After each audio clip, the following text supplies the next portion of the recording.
क्या यहीं गिरा था सती माता का रक्त? मंदिर यहाँ पर पाँव चढ़ाने से होती है संतान की प्राप्ति। देवी का आधा शरीर समा गया पताल में।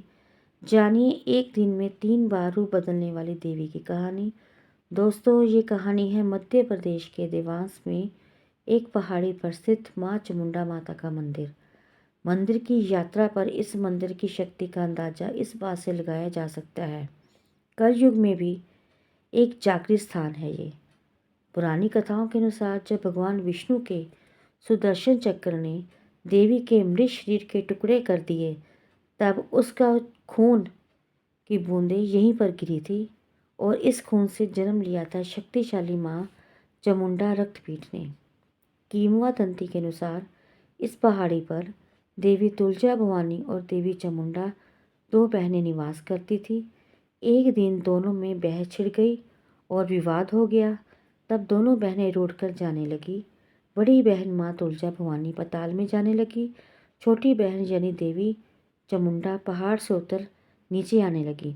ये देखकर हनुमान जी और भैरव जी दोनों ने उस देवियों से प्रार्थना की कि अपना क्रोध त्याग दें और यहीं पर रुक जाएं।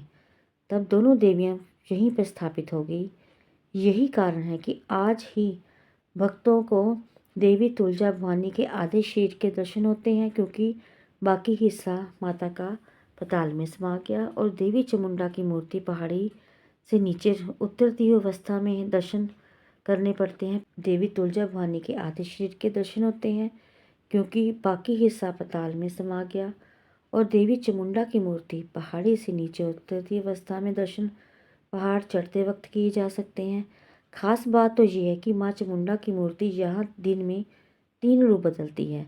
सुबह दर्शन करने पर बाल अवस्था, दोपहर को दर्शन करने पर युवावस्था और शाम को दर्शन करने पर वृद्ध अवस्था के दर्शन होते हैं।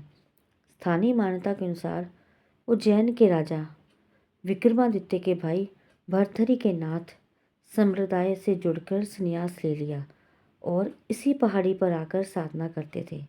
लेकिन नटकासुर नामक एक राक्षस उनके शिष्य को इस पहाड़ी पर आने नहीं देता था। तब संत भर्तृहरि ने प्रार्थना करने पर माँ चामुंडा ने यहाँ अवतार लिया और नटकासुर का वध कर यहीं पर स्थापित होगी। लोगों का कहना है कि इस मंदिर में 45 किलोमीटर लंबी एक गुफा है, जिसे उज्जैन और अन्य जगह पर जाने के लिए गुप्त रास्ते निकलते हैं। मान्यता है कि राजा भर्तृहरि और गुरु गोरखनाथ इसी गुफा के मध्य से पहाड़ पर आ जाकर तपस्या करते थे। ये भी मान्यता है कि यहाँ लगातार 5 दिन तक देवी को पान का बीड़ा चढ़ाने से निसंतान दंपति को संतान की प्राप्ति होती है और मनोकामनाएं पूर्ण होती हैं। जो लोगों की मनोकामनाएं पूर्ण होती हैं वो घुटनों के बल पर पहाड़ी पर चढ़कर माता के दर्शन करने आते हैं। सदियों से साधक और भक्त की आस्था का केंद्र रहे हैं। माता की शक्ति का अनुभव करने के लिए हर साल यहाँ पर लोगों की भीड़ होती है। हो सके आप भी इस मंदिर के दर्शन करने आएँ। यदि आपको मेरी ये वीडियो पसंद आई हो तो कमेंट में फीडबैक ज़रूर दें।